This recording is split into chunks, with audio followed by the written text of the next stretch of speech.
Salut! Je baisser un peu la musique. C'était pour me mettre dans l'ambiance. Ça se trouve, je l'entendais même pas. Hello, hello! Ça fait une éternité que j'ai pas fait de live. Je sais même pas si c'est en train d'enregistrer. Il me dit c'est presque prêt. Je vais attendre un petit peu.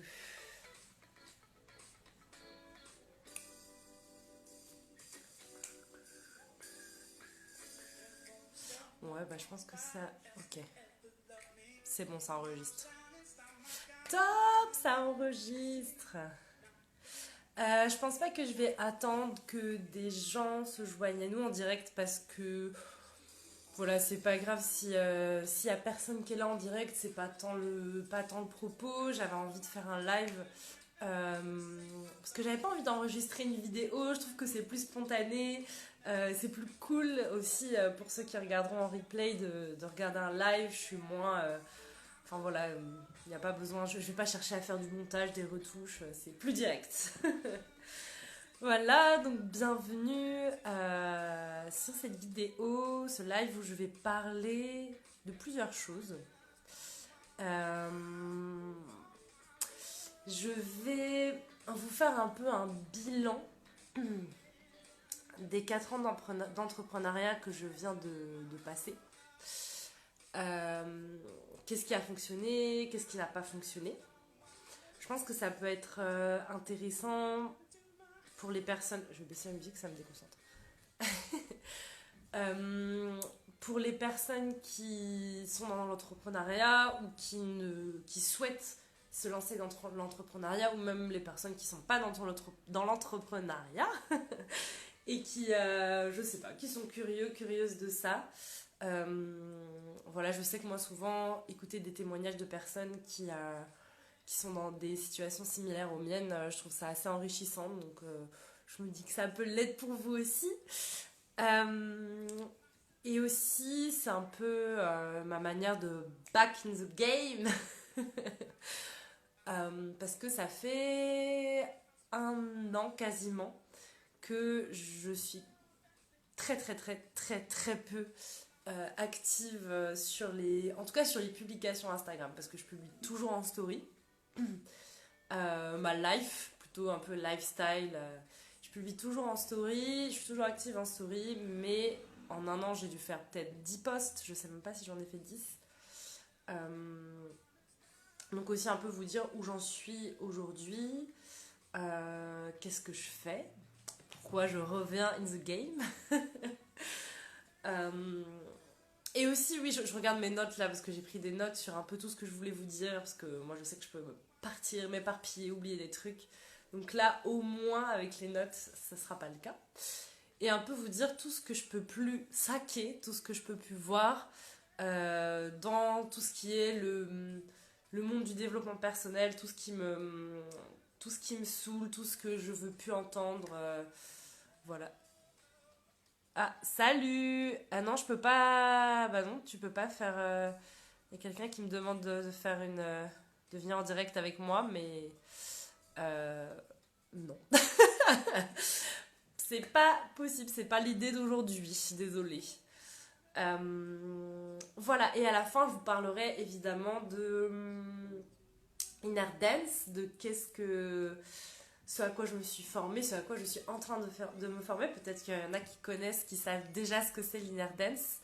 Et ceux qui ne savent pas, que vous sachiez ou que ça vous sachiez pas ce que c'est, dans tous les cas, je réexpliquerai et je vous dirai qu'est-ce qui est là en ce moment pour moi par rapport à ça et qu'est-ce que je vais pouvoir vous proposer.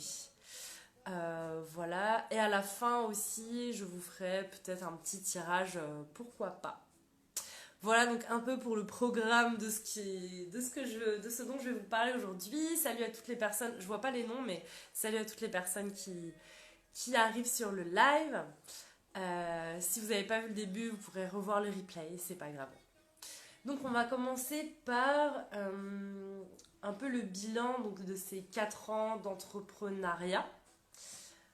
Je vous ai dit que j'allais faire un peu qu'est-ce qui n'a pas fonctionné, qu'est-ce qui a fonctionné, et je vais commencer par qu'est-ce qui n'a pas fonctionné. Je vais commencer par le côté moins sympa, je mets des guillemets parce que ça a été quand même extrêmement enrichissant pour moi. Donc qu'est-ce qui n'a pas fonctionné? Donc j'ai commencé, pour replacer un petit peu de l'espace temporel, j'ai ouvert mon entreprise en novembre 2020 et j'ai décidé voilà, de vraiment arrêter en novembre 2023, donc ça fait quasiment un an. Après ça faisait déjà un moment que j'avais repris le salariat, que j'avais arrêté aussi les consultations, les séances avec des personnes.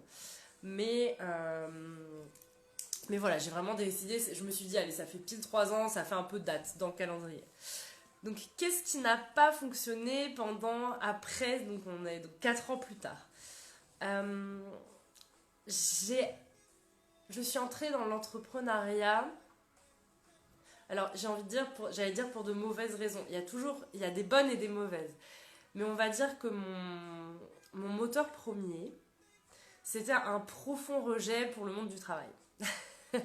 Voilà, soyons clairs, aujourd'hui ça va être un peu aussi le moment confession, je vais tout vous dire sans filtre, j'ai essayé d'être le plus authentique possible, le plus transparente et de vraiment aussi que vous puissiez savoir ce qui se passe du côté entrepreneur.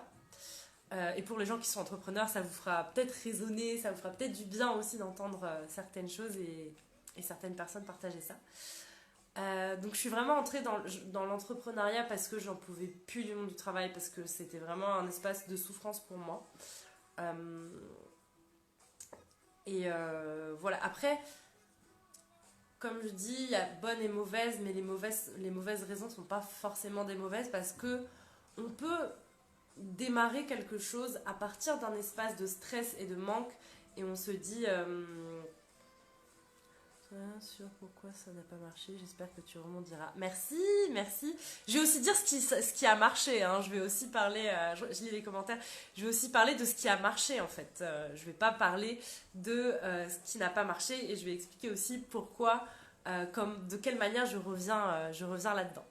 Donc du coup, comme je disais, donc je récapitule ça, je peux facilement perdre le fil, n'hésitez quand même pas à commenter, mais voilà, je me disperse des fois un peu vite. Donc comme je disais, j'ai commencé l'entrepreneuriat à partir d'un espace où j'en pouvais plus du monde du travail. Et le truc, c'est que c'est pas forcément mauvais de commencer quelque chose comme ça. Salut, coucou tout le monde. C'est pas forcément mauvais de commencer à partir d'un espace de stress, d'anxiété. C'est pas forcément, j'ai pas envie de rentrer dans un truc ultra binaire en mode bien mal. Mais voilà, en tout cas, c'est mon expérience, c'est mon histoire. Et pour moi, ça a été compliqué parce que je suis vraiment restée dans cet espace-là, un peu de contraction, un peu de rébellion, d'injustice, de victimisation. Coucou. Et en fait, au final, c'est ce qui a fait que c'était dur pour moi de vraiment agir, donc à partir d'un espace serein et détendu. Parce que du coup... Comme vous avez pu le voir, depuis plus d'un an, depuis presque 2 ans maintenant, je me suis beaucoup intéressée au système nerveux. Et maintenant, avec le recul, je vois à quel point j'étais dans un système nerveux complètement dérégulé. J'étais tout le temps... Je crée à partir d'un espace d'anxiété. Et encore une fois, c'est pas forcément quelque chose de toujours mauvais si c'est voué à évoluer. Je pense que l'important, c'est de se dire, on peut commencer à partir d'un espace comme ça de « Oh, je veux que ça change ». Ça peut être moteur aussi, la colère, la frustration, le stress, ça peut être quelque chose d'hyper moteur. Mais le problème, c'est que moi, je suis restée là-dedans pendant vraiment un long moment. Voilà, je me répète un peu, désolée. Et du coup, quand j'ai commencé à réguler mon système nerveux il y a environ 2 ans, ça a été vraiment pour moi, waouh, une espèce de prise de conscience sur ma manière d'agir, et pas que dans mon entreprise, dans tous les autres espaces de ma vie aussi. J'ai commencé à comprendre que oui, j'étais en insécurité permanente. Bon, c'est quelque chose dont j'ai un peu déjà parlé si vous avez déjà regardé mes posts, justement, les derniers posts que je faisais. On va pas parler du système nerveux maintenant. Mais voilà, j'agissais à partir de cet espace, et je pense que ça fait partie des raisons pour lesquelles ça n'a pas forcément toujours fonctionné pour moi. Hello! Ah, je suis contente qu'il y ait du monde aussi.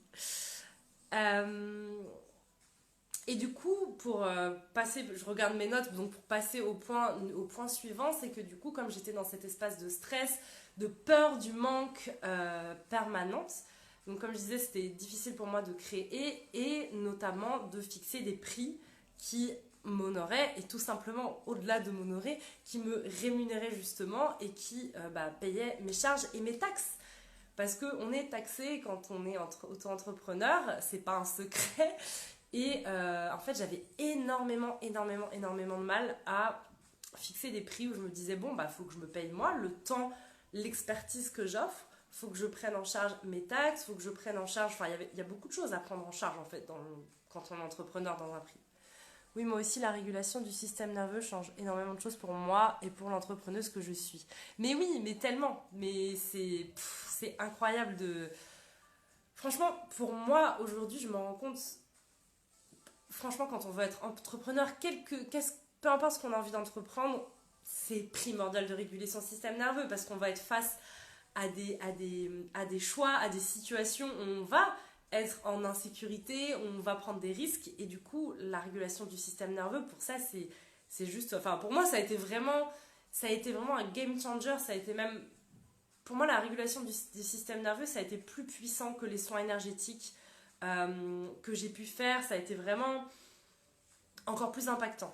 Je télétravaille et je t'écoute, je kiffe ta vibe naturelle. Coucou Leïla, je suis trop contente que tu sois là. Trop cool et merci.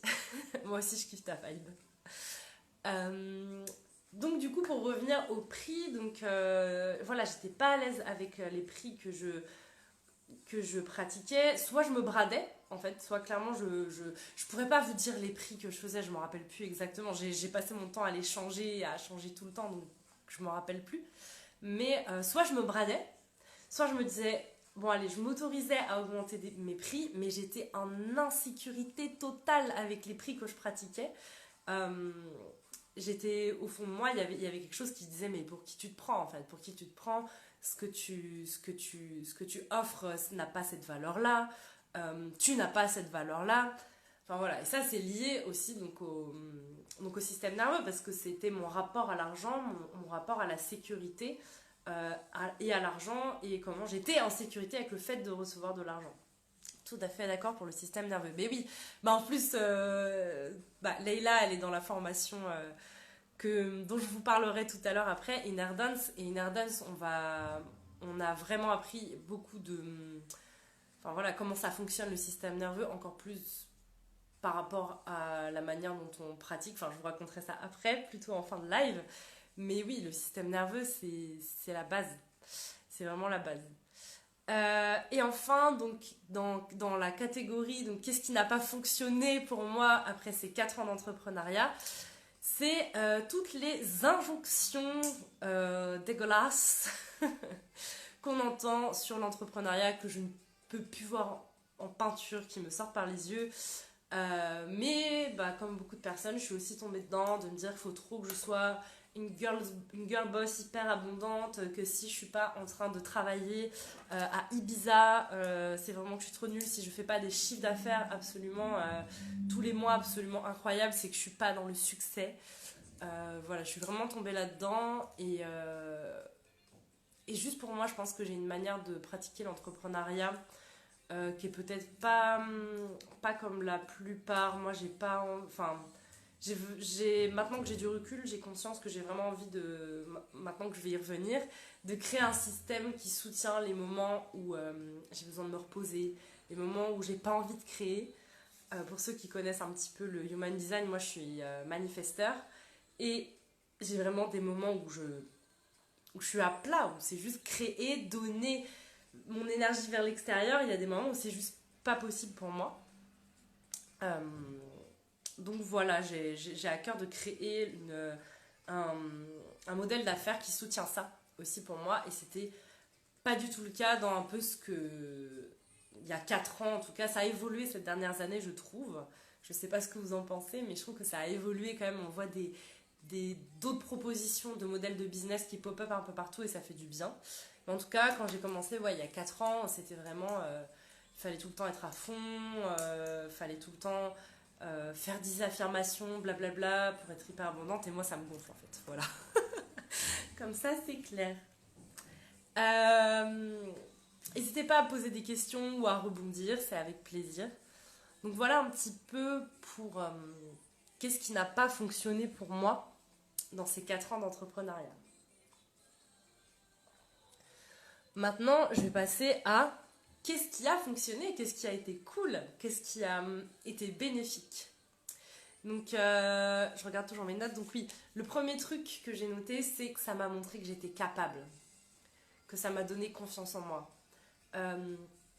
Souvent, on parle de la confiance en soi, mais pour moi, la meilleure manière, en tout cas, encore une fois, pour moi, je ne sais pas si ça résonnera pour vous, mais la meilleure manière que j'ai eue de vraiment prendre confiance en moi, c'est juste de passer à l'action, de le faire en fait, et de me rendre compte que même si c'est pas parfait, même si c'est pas comme je l'avais imaginé, en fait je l'ai fait. Et ça c'est vraiment quelque chose dont je parle beaucoup, alors quand les gens autour de moi me disent ouais j'ai pas confiance en moi, mais juste passe à l'action en fait, passe à l'action et tu verras et même si c'est pas parfait on s'en fout, mais juste fais un premier pas. Et encore une fois, là je prends du recul sur ce que je viens de dire parce que des fois c'est pas possible de passer à l'action parce que notre système nerveux il est juste en mode freeze total et c'est pas possible de passer à l'action dans ces moments-là. Wow, merci, je te rejoins car je ne souhaite pas être happée par cette surenchère business social media. Je fonctionne avec ma signature personnelle exactement, mais ça, enfin moi voilà, je l'ai appris à mes dépens en tout cas, mais je pense qu'on évolue aussi, on acquiert de l'expérience en faisant justement, et c'est ça qui nous permet d'avoir confiance et d'accumuler de la sagesse et de se rendre compte comment nous on fonctionne. Mais toi avec ta signature personnelle, elle est tellement incroyable, Leïla, que je suis sûre que tu vas créer quelque chose de ouf et de bien spécifique à toi. Et c'est ce que je souhaite aussi créer, et c'est ce que... voilà, je suis là aussi pour ça. Si je reviens, si je back in the game, c'est aussi parce que je sens que je suis capable et que je suis prête aussi à ça. Donc dans ce qui a fonctionné, donc ça m'a montré que j'étais capable, ça m'a donné confiance en moi, même si il y a une part de moi qui considère que j'ai pas forcément été dans la réussite et dans le succès comme ce qu'on peut imaginer dans le monde de l'entrepreneuriat. Moi ma réussite et mon succès ça a été juste de le faire. Putain je l'ai fait, j'ai osé et j'ai mené des actions, et même si ces actions elles n'ont pas été ultra fructifiantes, c'est comme ça qu'on dit, et je l'ai fait. Toi aussi, merci, t'es adorable. Et du coup, oui, j'avais écrit aussi dans mes notes que ça m'a permis d'oser parler plus devant des groupes et devant des publics. Avant, faire un live, mais ça me terrorisait. Et quand j'ai fait mon premier live, c'était avec une copine à moi qui est astrologue et qui maintenant fait aussi de la PNL. Quand on a fait notre premier live ensemble, une fois qu'on l'a fait, je me suis dit, mais en fait c'est pas si pire que ça. Ce qui a fonctionné aussi, c'est, je l'ai pas fait tout de suite, mais j'ai créé ma chaîne YouTube. Et ça, franchement, j'ai trop hâte de la reprendre. Bon, avec mon job salarié en parallèle, je sais pas comment ça va se passer, mais pour moi, YouTube, ça a vraiment été un espace où je sens que je peux vraiment plus donner, où je peux vraiment plus créer, où je peux vraiment plus être moi-même.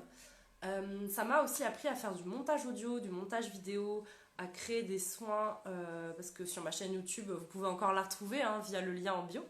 Sur ma chaîne YouTube, je publiais des soins sonores, tout ça.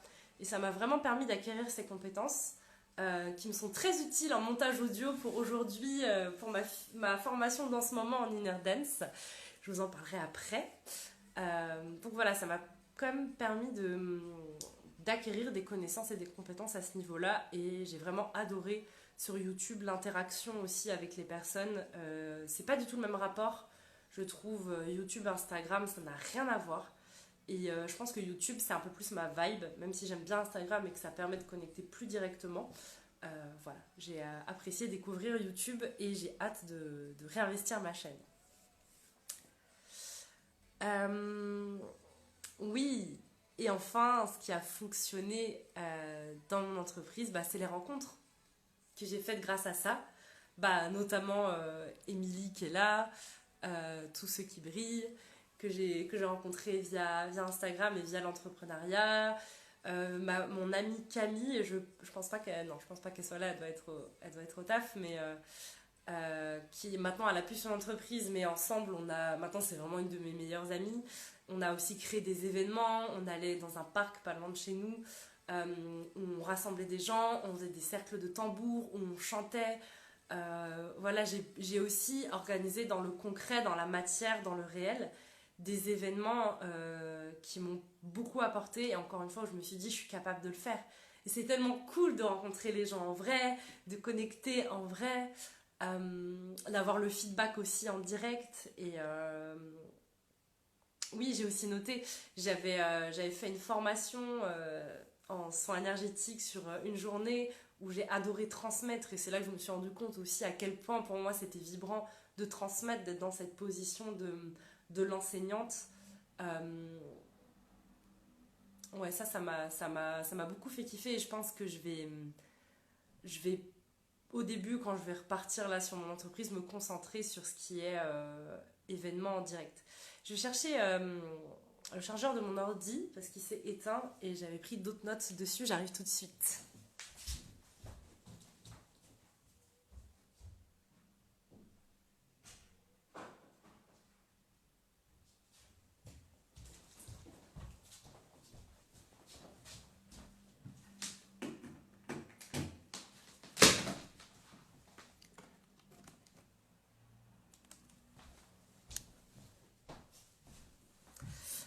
Hop. Donc voilà pour ce qui est pour ce qui est de un peu le bilan. Bon, je vous le fais en accéléré hein, parce que je veux pas que le live dure trop longtemps non plus. Le bilan de mes 4 ans d'entrepreneuriat, ce qui n'a pas fonctionné, ce qui a fonctionné. Un petit instant, je remets juste mon ordi. Hop. Je remets un peu de musique. Je sais pas si vous l'entendez, mais moi ça me booste. Voilà. Maintenant, j'ai envie de parler, et c'est un point que j'avais vraiment envie d'aborder, et c'est un point que j'ai déjà abordé dans des posts il y a peut-être un an. C'est tout ce que je peux plus voir, tout ce que je peux plus entendre, tout ce que je peux plus piffrer dans le monde du développement personnel, spirituel, thérapie, tout ça. Des choses que j'ai probablement moi aussi pratiquées et transmises au début. Voilà, en 2020 quand j'ai commencé mon entreprise, des choses dans lesquelles je suis vraiment tombée aussi dans ce qu'on pouvait voir sur les réseaux, et que voilà, avec du recul je me rends compte que c'est pas du tout dans mes valeurs, et pas du tout ma vibe. Donc du coup tout ce que je peux plus voir dans le monde du dev perso, donc tout ce qui est de l'ordre, on en voit de moins en moins. Je trouve que ça a évolué quand même ces dernières années, mais tout ce qui est de l'ordre de contrôler ou nier ses émotions, tout ce qui est lié à la psychologie positive, être tout le temps positif. Salut Lolita, mais c'est le rassemblement des Girls Inner Dance, trop cool. Donc je disais tout ce qui est de l'ordre de nier ses émotions, de contrôler ses émotions. On en voit encore, hein. Dernièrement, je suis encore tombée sur des vidéos, des pubs je sais pas, de coachs, de thérapeutes qui parlent de contrôler ses émotions, qui parlent de... Et ça, moi, c'est quelque chose que je vomis, voilà. Que je vomis littéralement, que je peux plus voir en peinture. Je pense que c'est quelque chose d'extrêmement nocif. Et que moi aussi, je suis tombée là-dedans. Salut Lolita. Donc voilà pour tout ce qui... non, j'ai pas du tout fini. Pour tout ce qui est émotion, en tout cas, et moi je suis beaucoup plus dans ce qui est vraiment l'accueil, d'accueillir, et plutôt que contrôler, moi je préfère le mot la maîtrise, d'être dans la maîtrise en fait de nos émotions. Mais pour ça, avant d'être dans la maîtrise, quand quelqu'un acquiert une maîtrise dans je sais pas quel sujet, c'est parce que d'abord il a été en profondeur, il a été étudié ça. Et je pense qu'avant d'être dans la maîtrise de ses émotions, il faut descendre deep down à l'intérieur de soi, à l'intérieur de son ventre, à l'intérieur de son monde émotionnel, s'autoriser à vivre toutes ces émotions sans les juger, avant d'acquérir cette maîtrise-là. Donc pour moi, il y a un cheminement. Et si je veux dire, c'est pas genre, allez, pendant 4 ans, je chemine sur ça et après, je maîtrise. Non, c'est un cycle, c'est quelque chose qui est en constante évolution. C'est pas quelque chose de figé. Moi, je considère que parfois, je suis capable d'être en maîtrise de mes émotions et parfois, ben non. Parfois, ça déborde et il n'y a aucun souci avec ça. Voilà. Je vais pas creuser sur chaque sujet pendant hyper longtemps. C'est un peu un live de réintroduction que je fais. Donc voilà. Peut-être que j'en reparlerai plus tard, plus en profondeur. Une autre chose, une autre injonction du monde dev perso que je peux plus voir en peinture, le manque de nuances. Et pour ça, j'ai envie de prendre exemple sur soit t'es perché, complètement mystique et dans la clairvoyance, soit t'es cartésienne dans la logique et dans le côté scientifique et analyse. Moi, je me trouve dans les deux. Moi, je me sens dans les deux. Faut arrêter avec ce truc de... Voilà, c'est juste un manque de nuance, un manque de sagesse dans la perception de ces deux choses-là. Moi, je suis une meuf qui est autant perchée à parler aux esprits, à parler aux morts, à faire des rituels en mode sorcière.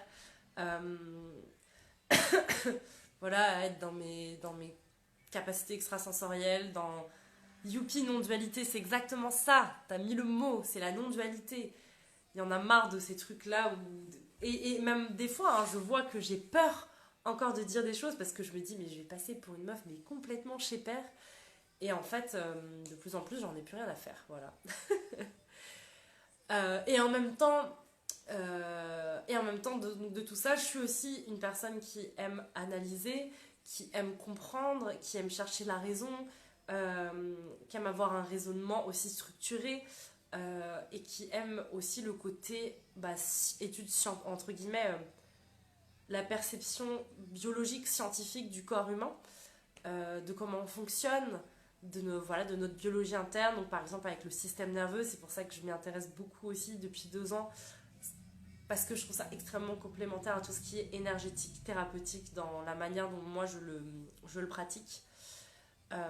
Donc voilà, ça c'est un truc que je supporte plus et que vous ne verrez pas, en tout cas dans mes posts. Ce genre de truc hyper binaire. Et enfin, le dernier point que j'ai écrit par rapport à ça, un truc que je peux pas saquer non plus, c'est le truc de vouloir supprimer son ego, de vouloir dissoudre son ego, parce que si on est hyper élevé spirituellement, c'est qu'on n'a pas d'ego, c'est que...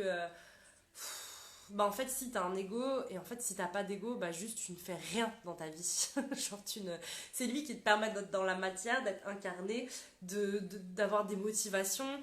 C'est mon ego qui m'a permis, par exemple, de me dire, ok, je vais reprendre l'entrepreneuriat, je vais reprendre mes activités entrepreneuriales et je vais faire un live. Je vais faire un live parce que je suis contente, je vais pouvoir transmettre des choses, je vais pouvoir discuter avec des gens. C'est aussi ton ego, en fait, qui te permet ça. Et encore une fois, mes voisins font des bruits bizarres. Et encore une fois, j'ai envie de parler pas de contrôle, mais de maîtrise. Et encore une fois, ça demande de descendre à l'intérieur de soi, de connaître ses mondes intérieurs, de savoir qui on est, même si qui on est, c'est pas figé et c'est en constante évolution, mais ça demande de la connaissance de soi. Et je pense que pour moi, c'est un des piliers indispensables pour ne pas aussi se faire avaler et manipuler par l'industrie commerciale de la thérapie, du monde de l'entrepreneuriat, du monde du bien-être, du monde du dev perso. Je pense que c'est hyper important d'entraîner son discernement. Et je le parle en connaissance de cause parce que moi aussi je me suis fait avoir par bien des choses. Tous les points que je viens vous dire là, c'est des choses que moi j'ai dans lesquelles je suis tombée et auxquelles j'ai inconsciemment adhéré à un certain moment de ma vie, surtout quand j'ai démarré l'entrepreneuriat il y a 4 ans. Ah, je parle beaucoup, hein. Je suis une bavarde. Oui, j'en parlais avec une amie de cette industrie ce matin justement. Mais oui, c'est devenu quelque chose où... Et c'est pour ça que ces derniers temps, je me suis beaucoup distanciée des réseaux sociaux. Euh, j'ai unfollow beaucoup de personnes. J'essaie de vraiment... Je choisis beaucoup qui je regarde, qui je suis. Parce qu'on n'est jamais à l'abri de tomber sur des infos où on se dit ah oui, ça c'est vrai, d'adhérer à quelque chose. Alors qu'en fait, voilà, c'est pour ça que je parle de discernement. Je suis tombée dans ces pièges aussi et rétro-pédalage direct. Mais oui, mais oui. Mais je pense que ça fait partie de l'initiation, ça fait partie du jeu de tomber là-dedans aussi. Et si je suis là aussi aujourd'hui et que je suis en capacité de partager tout ça, c'est parce que je suis tombée dedans.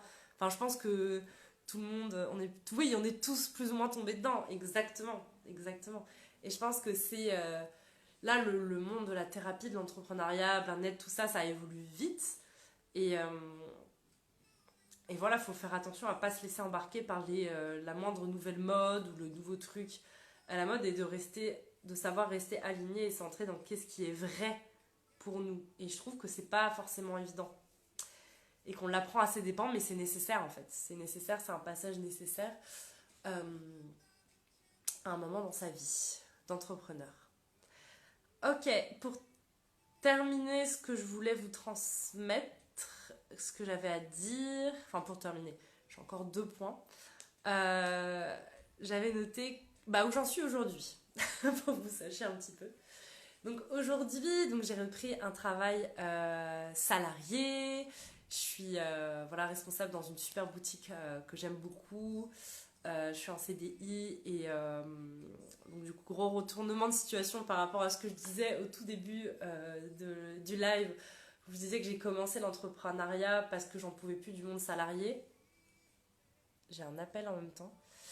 Et aujourd'hui, il se trouve que j'ai trouvé... Ça a été aussi un cheminement intérieur et j'ai trouvé un job salarié dans lequel je me sens très bien.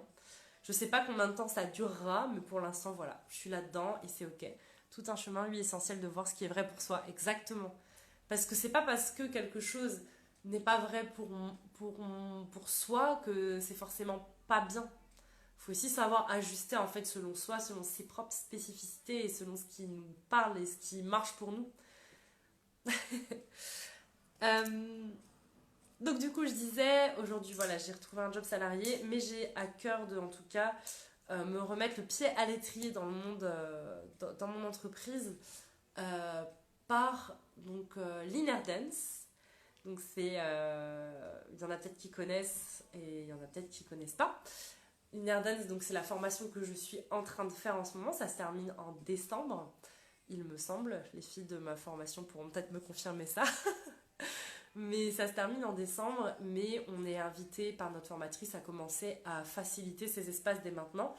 On a commencé en juin, on a eu un stage intensif à Paris en septembre, c'était juste incroyable d'être avec ce groupe de femmes, de vivre ça. Ça a vraiment été un moment très très fort pour moi, plein de révélations, de prise de conscience, de joie, voilà. Je me rappelle, tu m'en avais parlé dans notre classe Access Bar. Oui, ouais. Et du coup, donc l'Inner Dance, j'ai envie de vous en parler un petit peu aujourd'hui, mais je pense que je ferai une vidéo que je sortirai peut-être d'ici les prochains jours où j'expliquerai vraiment plus en profondeur, où je ferai un focus. Donc, qu'est-ce que l'Inner Dance? Je regarde mes notes là que j'ai pris sur mon ordi sur l'Inner Dance. Oui, c'était intense. Ouais, Leïla, c'était incroyable. Et de se rencontrer aussi.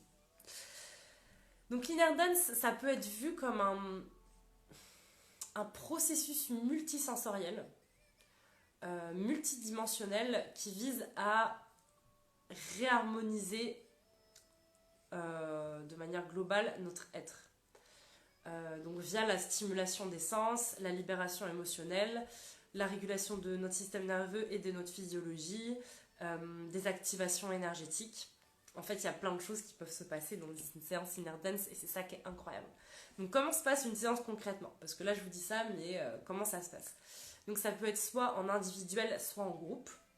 La personne qui vient recevoir s'allonge sur un tapis et ferme les yeux. Donc évidemment, avant, il y a une discussion, un échange, une explication de comment ça va se passer entre la personne et le facilitateur. Donc la personne s'allonge et en fait, le facilitateur ou la facilitatrice lance une playlist qui dure environ 1 heure.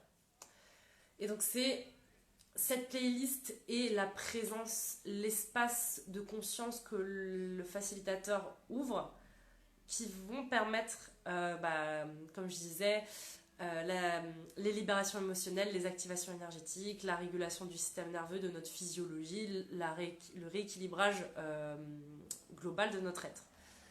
Donc, les playlists, c'est quoi concrètement? En fait, ces playlists-là, elles sont construites de manière à activer nos 2 systèmes nerveux autonomes. Donc, le système nerveux sympathique ou orthosympathique et le système nerveux parasympathique. Le système nerveux orthosympathique, c'est vraiment celui qui permet de libérer l'énergie, qui permet de... Il y a vraiment ce mouvement vers l'extérieur, en fait, d'activation, de dépense de l'énergie, de libération. Le système nerveux parasympathique, c'est l'inverse. C'est celui qui va plutôt faire ce mouvement intérieur, qui va soit inhiber des réactions, des comportements, mais c'est celui qui va aussi permettre l'auto-guérison, la reconstitution des tissus cellulaires à l'intérieur de nous. C'est vraiment celui, quand on est en état de repos, qui s'active pour un peu, comment je pourrais dire ça, faire la maintenance en fait dans notre corps. Donc via la playlist qui dure environ 1 heure, il va y avoir la coactivation de ces 2 systèmes. Donc c'est extrêmement intéressant parce que ça va permettre à la fois d'aller chercher dans des émotions, par exemple, en plus en ce moment dans la formation, on est dans la construction de playlist, donc on est en plein dedans. Donc on commence par une musique qui va plutôt détendre, qui va aussi mettre en état cérébral θ, qui va nous permettre d'être en état de réceptivité. Il y a vraiment ce mouvement-là d'ouverture. Et donc c'est toute une construction, donc on va passer par ces moments de détente, relaxation, et après il va y avoir des rythmes beaucoup plus accélérés, c'est le mot que je trouve, beaucoup plus accélérés qui vont activer le système nerveux orthosympathique. Donc par la coactivation de ces 2 systèmes, ça va permettre la libération des émotions, la libération des énergies et la remise en circulation aussi de l'électricité dans le corps. On peut avoir des mouvements, pour ceux qui ont déjà vu des vidéos de comment ça se passe Inner Dance, on peut avoir des mouvements comme ça, des spasmes, on peut avoir moi j'avais beaucoup les jambes comme ça, les pieds qui tapaient, on peut avoir comme des montées énergétiques. Alors c'est pas de la Kundalini, hein, s'il vous plaît ne me parlez pas de Kundalini, ce n'est pas de la Kundalini, c'est de l'activation d'énergie vitale, c'est le prana qui circule à l'intérieur de nous. Si vous voyez quelqu'un qui vous dit que Inner Dance c'est l'activation de la Kundalini, s'il vous plaît, barrez-vous en courant dans l'autre sens. Parce que c'est vraiment pas ça. Et la Kundalini, c'est un processus différent qui ne s'active pas par l'extérieur. C'est quelque chose qui vient de l'intérieur. Y a des gens qui vont faire du Kundalini Yoga pendant 10 ans et au bout de 10 ans, ils vont avoir une activation de Kundalini. Et il y a des gens, ils vont rien faire du tout dans leur vie. Et d'un seul coup, bam, ça va leur tomber dessus. Leïla, je pense que tu sais ce que c'est. Donc voilà, ce n'est pas de la Kundalini, mais c'est des activations énergétiques ça peut être des activations énergétiques très intenses. Ça remet en fait tout en circulation. Ça fait comme un espèce de mouvement de recyclage alchimique de notre système nerveux. C'est vraiment ça. Oui, sniff, bah oui, c'est quelque chose. La Kundalini, c'est pas fun, hein. C'est pas ce qu'on vous vend là, c'est pas quelque chose de. C'est intense et ça crame tout. Je crois que c'est ce que tu disais, ça crame tout. Donc voilà, la playlist va vraiment permettre ça. Et il va y avoir donc plusieurs stades. On peut dire que ça fait un peu comme ça. Il va y avoir un premier stade où c'est plutôt tranquille, où on va activer le parasympathique, donc le système nerveux qui régule, qui régénère notre corps. Puis on va passer par des stades un peu plus activants où l'autre système nerveux va s'activer, puis on va redescendre dans des moments plus doux où le parasympathique va s'activer, etc., etc. On a plusieurs phases comme ça. Ce que ça permet aussi, c'est en fait d'entraîner le système nerveux, de passer de l'un à l'autre et d'être dans une espèce de forme de résilience et de capacité à s'auto-réguler, en fait. C'est vraiment ça qui est intéressant dans le... Et moi, je peux l'observer déjà dès en ce moment, dès aujourd'hui. Donc ça fait un moment que j'écoute des playlists, qu'on peut s'auto-faciliter aussi. Et ça, d'ailleurs, je vous en parlerai à la fin, parce que j'ai une petite annonce à vous faire par rapport à ça. Du coup, j'ai tellement hâte de vous le dire que je me suis perdue dans ce que je disais. Oui, donc du coup, ça permet aussi de s'auto-réguler. Et donc aujourd'hui, je vois déjà les effets dans des situations où je peux avoir du stress. En fait, j'ai une tellement plus grande capacité à m'auto-réguler. Par exemple, un truc tout con. Tout à l'heure, donc je devais faire le live à 10h30 et à 9h30, j'entends des coups de marteau, des coups de perceuse. Je me dis putain, mais c'est les voisins qui font des travaux. En fait, je regarde en bas de chez moi. Non, c'était en bas de chez moi, j'ai MMA. Ils étaient en train de refaire leur façade. Et je me dis putain, mais c'est pas possible. Pile quand je fais mon live. Du coup, je sentais que je commençais à stresser, à être en colère, à être énervée. Et en fait, je me suis pleinement autorisée juste à ouais, ok, vas-y, lâche les émotions. D'ailleurs, il est là. J'ai mon pauvre coussin de colère que je... Ça, c'est un exercice somatique hyper intéressant à faire quand on est comme moi et qu'on a besoin de physiquement faire des mouvements pour évacuer la colère. C'est de balancer un coussin plusieurs fois d'affilée en sautant. Moi, ça me régule direct. Ça me permet de lâcher l'énergie. Je vous raconte ma life. Mais en vrai, c'est hyper intéressant à faire. Et du coup, je me suis vraiment autorisée à aller dans mon émotion sans jugement, sans me dire oh mais comme par hasard, ou à me victimiser. Avant, je me serais grave victimisée, je me serais dit mais comme par hasard, je veux faire un live, il se passe ça, j'ai vraiment pas de chance, nanana. Voilà, tout le blabla intérieur. Là, j'ai juste vécu mon émotion de colère et de stress jusqu'au bout. Et en fait, je suis juste descendue demander au gars à quelle heure vous terminez. Il m'a dit midi. J'ai dit ok, je fais mon live à midi. Voilà. Tout simplement. Et avant, j'aurais pas du tout réagi comme ça. Et je vois vraiment à quel point la pratique des playlists est ultra bénéfique et permet vraiment de réagir de manière... Ça reconfigure en fait nos réponses automatiques. Les réponses automatiques de notre corps, et ça nous permet vraiment de sortir de nous déconditionner de nos manières de réagir au monde extérieur et au monde intérieur aussi. Donc c'est juste quelque chose d'incroyable. Franchement, depuis que j'ai découvert l'Inner Dance il y a 1 an et demi, 2 ans, je sais plus trop. Et c'est vraiment quelque chose qui a changé ma vie parce qu'il y a aussi donc, ce côté régulation du système nerveux. Merci pour tes encouragements, Laïla, c'est précieux. Est-ce que je voulais vous dire autre chose? Donc là, je vous ai parlé de la coactivation des systèmes, qui est hyper intéressante. Oui, donc ça, c'est le côté playlist donc pendant la séance. Mais le facilitateur, il ne va pas rester là à vous regarder pendant 1 heure.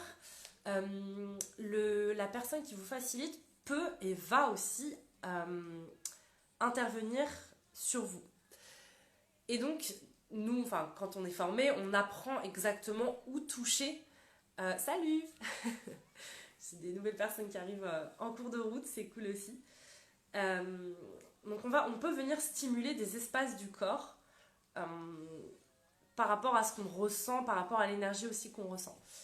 Par exemple, je sais pas, au début, souvent, on va aller stimuler tout ce qui est là, tout ce qui est au niveau de la tête, parce que c'est vraiment un espace qui est relié au parasympathique. En fait, tout ce qui est c'est pas, comment on dit déjà? Je sais plus c'est quoi le mot. En gros, tout ce qui est la tête et les jambes, ça va vraiment être relié au parasympathique et ça va permettre d'apaiser la personne, de ramener la personne dans son système nerveux, donc parasympathique.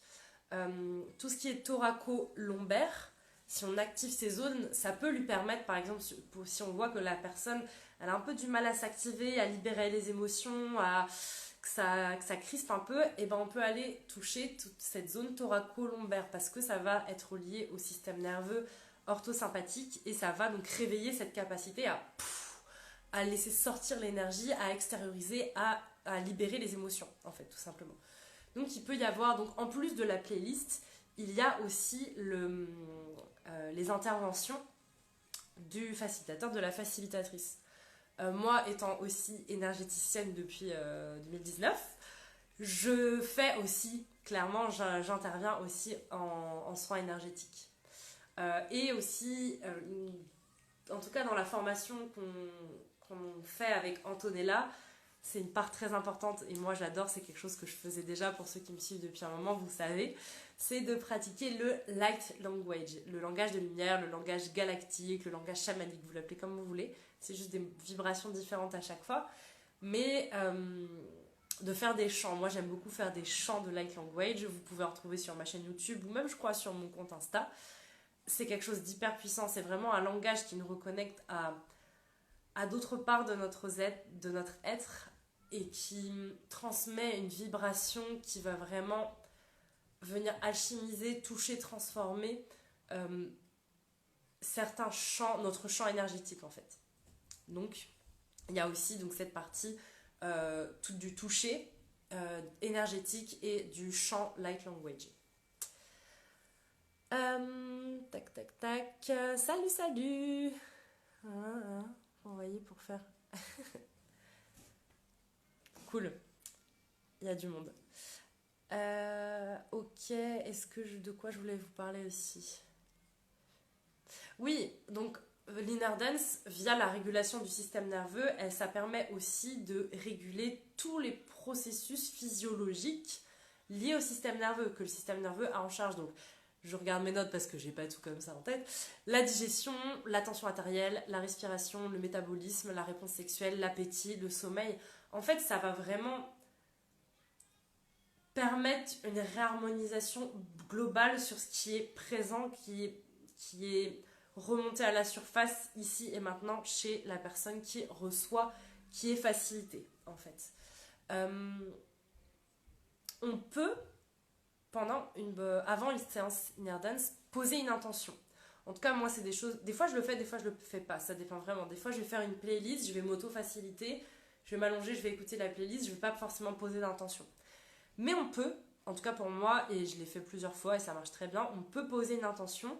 Par exemple, dire... je sais pas...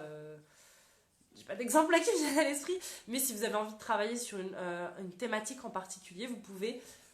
intérieurement poser l'intention que ça vienne libérer et travailler sur ça. Donc moi, ce que je fais aussi pour me mettre vraiment dans cet état-là, dans cet espace-là, c'est de se remettre un petit peu dans les émotions, dans les pensées liées à la thématique qu'on a envie de travailler, sur laquelle on a envie de vivre des libérations. Ça, c'est quelque chose qui est hyper fort, hyper puissant. Je ne sais pas si les filles de la formation, vous faites ça aussi, mais en tout cas... moi, je l'ai fait plus d'une fois et ça marche très bien aussi. Mais on peut le faire aussi sans poser d'intention. C'est tout de même très efficace. Ça va venir en fait sur ce qui est là, sur ce qui est présent. Une intention, oui, sans attente. Oui, voilà, c'est ça. Poser une intention sans attente. De ne pas rester crispé là sur faut que ce soit ça, faut que ce soit ça. Exactement. Merci de le préciser, Laïla. Alors, qu'est-ce que j'avais pris d'autre comme note ? Oui, ouais, c'est bien que j'avais écrit ça parce que je ne me serais pas forcément rappelé de vous en parler. Donc, par la coactivation des systèmes nerveux, donc le parasympathique et l'orthosympathique, ça va permettre... Comment j'ai écrit ça? Parce que je trouve que je l'ai trop bien dit. Oui, de bousculer ce qui peut être figé et cristallisé tout en offrant un cadre et une structure sécuritaire. Parce qu'il y a le parasympathique qui est activé et qui nous permet d'être dans ce sentiment de sécurité. Et il y a l'orthosympathique qui est activé, donc qui fait un peu bouger tout ça, qui est comme moi je le vois comme une dynamo un peu qui transforme, qui permet de libérer. Du coup, il y a vraiment ce côté où on est dans un espace sécuritaire, où mon corps et mon système nerveux m'indiquent la sécurité. et en même temps, je suis capable d'aller voir et ressentir des choses qui ont besoin d'être guéries, qui ont besoin d'être vues, qui ont besoin d'être alchimisées.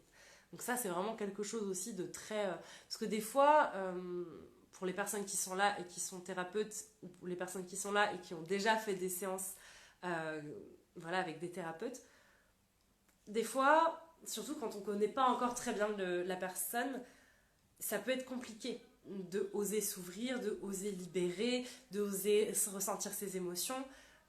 Parce que même si le cadre est sécurisant, notre corps ne capte pas forcément toujours le message. Tandis que là, vraiment, via la playlist, via les musiques et donc les rythmes, les sons et les vibrations, les fréquences sonores, on vient vraiment poser le système nerveux en sécurité.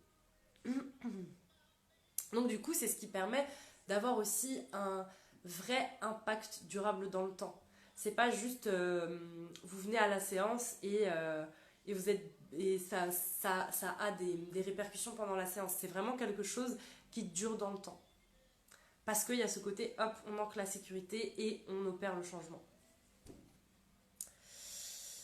Est-ce que j'avais d'autres choses à vous dire? Tac, tac, tac, là.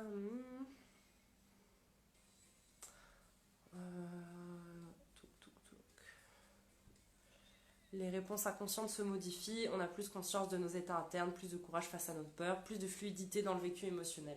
Donc l'inner dance, c'est vraiment donc une pratique, un processus holistique, multidimensionnel, multisensoriel, parce que donc, comme vous l'avez compris, comme j'ai expliqué, ça utilise l'ouïe, le toucher, ça peut même utiliser l'odorat, d'ailleurs là j'en ai avec moi. Moi je sais que pendant mes séances de groupe notamment, je diffuse de l'huile essentielle, donc voilà, c'est vraiment quelque chose de multisensoriel et c'est pour ça que ça agit à différentes couches de notre être et que c'est ultra impactant. Voilà, je pense que je vous ai dit pas mal de choses là déjà sur l'inner dance. Si vous avez des questions, n'hésitez pas à m'en poser. Dans tous les cas, je reste dispo aussi en message privé. Et je vais aussi publier d'ici quelques jours, peut-être demain, je sais pas, une vidéo où je récapitule un peu tout ça, vraiment peut-être un réel où je récapitule ce que c'est l'inner dance, comment ça marche, quels sont les bienfaits. Hop. Et pour finir, je sais pas pourquoi j'ai eu envie de faire ça avant. Hop. Est-ce que... Oui, ok, il est 12h53. Ouais, allez, je le fais vite fait. Je vais tirer une carte rapidement. Je vais me connecter à l'énergie du groupe. Donc, je vais tirer une carte avec l'oracle de la triade. Donc, pour ceux qui ont suivi le live dès le début, donc là, c'est mon côté perché mystique. Là, on était dans le côté, dans le côté aussi beaucoup plus... dans des explications plus scientifiques. Mais comme je vous disais, j'en ai ras-le-bol de ces trucs de dualité. On peut à la fois tirer les cartes et s'intéresser à la biologie de notre corps. Ce n'est pas du tout antinomique. Et c'est pas parce qu'on est cartésien ou cartésienne qu'on aime analyser qu'on peut pas être connecté à nos perceptions extrasensorielles. Et c'est pas parce que on est connecté à nos perceptions extrasensorielles qu'on peut pas aussi aimer avoir des raisonnements structurés. Voilà. C'est mon petit coup de gueule de la vidéo. Hop, donc je vais juste tirer une petite carte, peut-être que voilà, vous recevrez un message, que ça vous parlera ou pas. C'est un tirage de groupe, donc c'est pas forcément... c'est pas obligé de vous parler.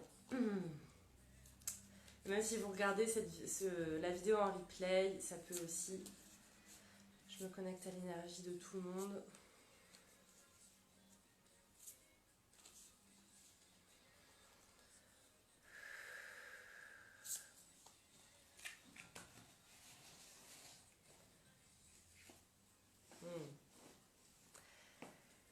La carte de l'alpha.